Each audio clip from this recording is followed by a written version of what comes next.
Hi guys, welcome to my channel.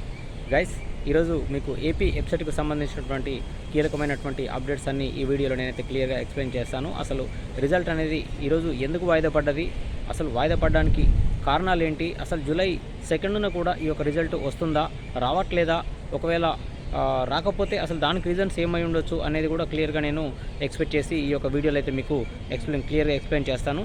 ముందుగా నా ఛానల్ని ఎవరైనా కొత్తగా చూస్తున్నట్టయితే లైక్ చేసి సబ్స్క్రైబ్ చేసుకోండి. బెల్ ఐకాన్ ఆన్లో పెట్టుకోవడం వల్ల నేను చేసేటువంటి లేటెస్ట్ వీడియోలన్నీ మీకు నోటిఫికేషన్ రూపంలో వస్తాయి గైస్. సో గైస్, ముందుగా ఏంటి అంటే, ముందుగా అనుకున్న ప్రకారం అసలు ఫస్ట్ మనకు ఎప్పుడో రిజల్ట్ రావాల్సి ఉండే, బట్ అది ఎందుకు వాయిదా పడ్డది అంటే సిబిఎస్ఈ రిజల్ట్ అంటే ఎవ్రీ ఇయర్ ఆల్మోస్ట్ ఒక లాస్ట్ ఇయర్ వచ్చేసి కేసులు వేయడం జరిగింది. దాంతో ఇది నాన్ లోకల్ ఇష్యూ అయితే జరిగింది. అప్పుడు వెబ్సైట్ నీట్తో సహా ఈ యొక్క సెట్స్ ఏవైతే ఉన్నాయో అన్నిటి కూడా చాలా ఇబ్బందికరం అయిపోయింది. అంటే చాలా ప్రొలాంగ్ అయింది టైం అయితే. సో థర్డ్ ఫేజ్ కూడా వస్తుందా రావట్లేదా అని చెప్పేసి లాస్ట్ ఇయర్ కూడా స్టూడెంట్స్ అయితే బాగా కంగారు పడ్డారు. సో ఇప్పుడు కూడా ఏంటి అంటే, ఈరోజు రిజల్టు రేపు రిజల్టు అలా చెప్పుకుంటూ పోతూ ఉన్నాము. డేట్స్ అన్నీ పోస్ట్పోన్ అవుతూ ఉన్నాయి. ఈరోజు ఎంతోమంది లక్షల మంది విద్యార్థులు అయితే ఉత్కంఠగా ఎదురు చూశారు రిజల్ట్ వస్తుందని. బట్ ఈరోజు కూడా వాయిదా వేయడం జరిగింది అధికారులు.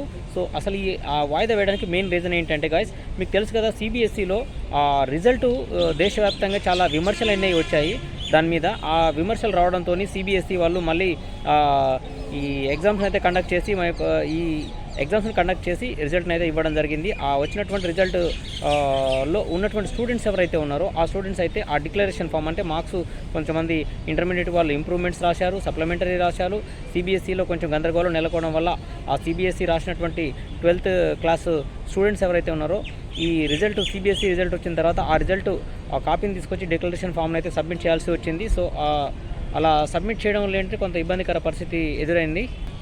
ఆ రిజల్ట్ కాపీస్ అనేవి అందరికీ స్టూడెంట్స్కి రీచ్ కాలేదు. సో వాళ్ళు సబ్మిట్ చేయలేకపోయారు ఎంసెట్లో. దానివల్ల ఏంటి అంటే స్టూడెంట్స్ అయితే చాలామంది ఏంటి అని అంటే, మాకు కొంచెం టైం కావాలి ఆ డిక్లరేషన్ ఫామ్ సబ్మిట్ చేయడానికి అని చెప్పేసి రిక్వెస్ట్ చేయడం జరిగింది. సో వాళ్ళ రిక్వెస్ట్ను పరిగణలోకి తీసుకున్నటువంటి అధికారులు ఈ యొక్క రిజల్ట్ని అయితే ఈరోజు వాయిదా వేయడం జరిగింది గాయస్. అలానే జూలై 2న తప్పకుండా ఈ యొక్క రిజల్ట్ వస్తుందా లేకపోతే మళ్ళీ పోస్ట్పోన్ అవుతుందా అని అంటే, మోస్ట్లీ 99% ఆ రోజు రావడానికి అయితే అవకాశాలు ఉన్నాయి. సో కొంచెం మీటింగ్ కూడా జరిగేది ఉండే, దీనికి సంబంధించినటువంటి వెబ్సైట్కి సంబంధించినటువంటి మీటింగ్ కూడా జరిగేది ఉండే. బట్ ఆ మీటింగ్ కూడా పోస్ట్పోన్ కావడంతో అధికారులను ఈ యొక్క రిజల్ట్ని అయితే వాయిదా వేశారు. మనకున్నటువంటి ఇవాళ రేపు టైంని అయితే ఉపయోగించుకొని అధికారులు అయితే ఎల్లుండి అయితే మనకు అంటే జూలై 2న అయితే ఈ యొక్క రిజల్ట్ని అయితే విడుదల చేయడానికి అయితే ప్లాన్ అయితే చేస్తున్నారు. ఇది గాయస్ వెబ్సైట్కి సంబంధించినటువంటి పూర్తి అప్డేట్స్. అలాగే గాయస్, మీకు టాప్ 10 కాలేజెస్ ఏంటి, ఏ కాలేజీలో ఎంత ర్యాంక్ వస్తే ఏ కాలేజీలో సీట్ వస్తుంది అనేటువంటి దాని గురించి కూడా ఒక క్లియర్గా వీడియో చేసి అయితే పెడతాను. So for more updates like and share, subscribe my channel. Thank you guys.